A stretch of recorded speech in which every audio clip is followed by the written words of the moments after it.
On the subject of incendiary rhetoric around everybody on the right side of the aisle, that takes us to Nicolle Wallace, who used to be of the right herself and obviously no longer is. She actually had the nerve to say this the other day on MSNBC, SOT 14. I haven't suggested that Donald Trump is Hitler. I wouldn't say I don't think about any Democrat has. I actually, and I think it's a smear that they project back on to critics. But J.D. Vance called Donald Trump cultural heroin. He called him America's Hitler. I mean, the attacks on Donald Trump as a fascist came from 3 generals who worked for him. I mean, the most brutal critiques have come from people that have seen him far more closely than you or I combined. So she says no Democrats have suggested Trump is Hitler. And by the way, just a word on wording. Of course, what she means to say is no Democrat has compared him or any of his policies to those of Hitler.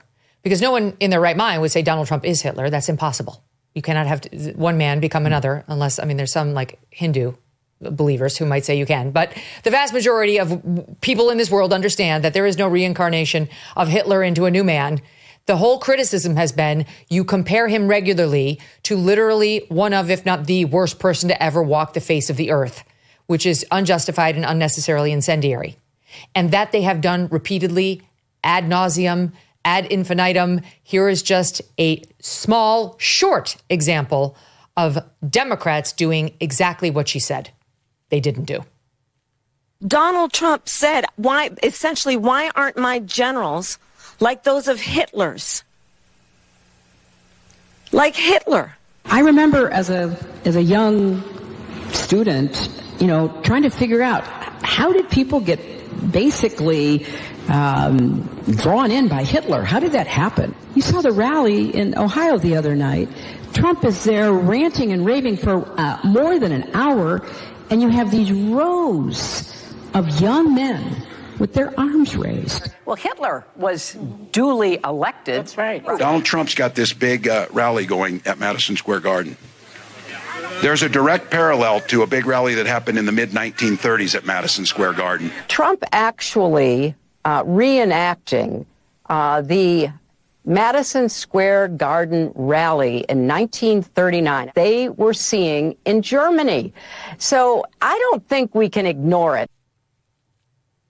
Not just that, Nicolle Wallace herself has made the comparison, and not just the ones we could find on camera, Rich. Let me just give you a quick rundown of Democrats with the written word saying exactly what Nicolle Wallace says they never said. The New Republic merged Trump's face with Hitler's, who could forget that infamous magazine cover, with the title American Fascism. Washington Post op-ed. Yes, it's okay to compare Trump to Hitler. Washington Post op-ed. It's not wrong to compare Trump's America to the Holocaust. Here's why. Washington Post op-ed. Trump gets compared with history's great villain because his rhetoric is that bad. Philadelphia Inquirer. Is it wrong to compare Trump to Hitler? No. The Atlantic's Ann Applebaum. Trump is speaking like Hitler, Stalin, and Mussolini. And then there's Salon. This is the week it became accurate to compare Trump to Hitler.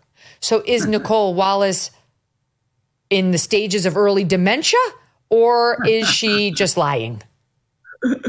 Yeah, it's completely absurd denial of reality. I mean, if you hear, if not Hitler, at least fascism on her show pretty routinely, I believe, from just watching the clips. I mean, they accused Elon Musk of being Hitler for waving to people at an inaugural event. I'd forgotten about the whole narrative that the MSG rally was an echo of neo-Nazism. One of Trump's, by the way, more optimistic and funny performances all during the campaign. And they said it was Nazi-like. There's obviously been a cottage industry of books the last 10 years now about how we're descending into fascism. So this is what they believe. It's what they say, and she should just own it.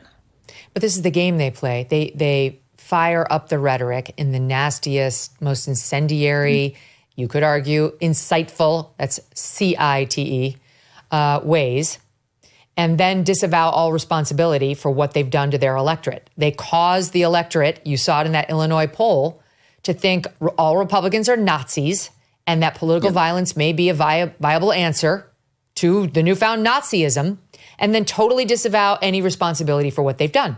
Wasn't us. Definitely wasn't us. Never said it. Didn't do it. Doesn't matter about the magic of videotape and the writings like magazine covers and Washington Post op-eds that we have a long, long record of. It's really, yes, dishonest, but it's also dangerous for people on our side of the aisle. It's dangerous. Buy gold and get free silver. That's right. For every $5,000 purchased from Birch Gold Group this month in advance of Veterans Day, they will send you a free patriotic silver round that commemorates the Gadsden and American flags. Look, gold is up over 40% since the beginning of this year, and Birch Gold can help you own it by converting an existing IRA or 401k into a tax-sheltered IRA in physical gold. Plus, they'll send you free silver honoring our veterans on qualifying purchases. And if you are current or former military, Birch Gold has a special offer just for you. They are waiving custodial fees for the first year on investments of any amount. With an A+ rating from the Better Business Bureau and tens of thousands of happy customers, consider diversifying your savings into gold. Text MK to the number 989898 for a free info kit and to claim your eligibility for free silver with qualifying purchase before the end of the month. Again, text MK to the number 989898. Message and data rates may apply. Thanks so much for watching. If you like what you just saw, hit the subscribe button for more clips and full episodes.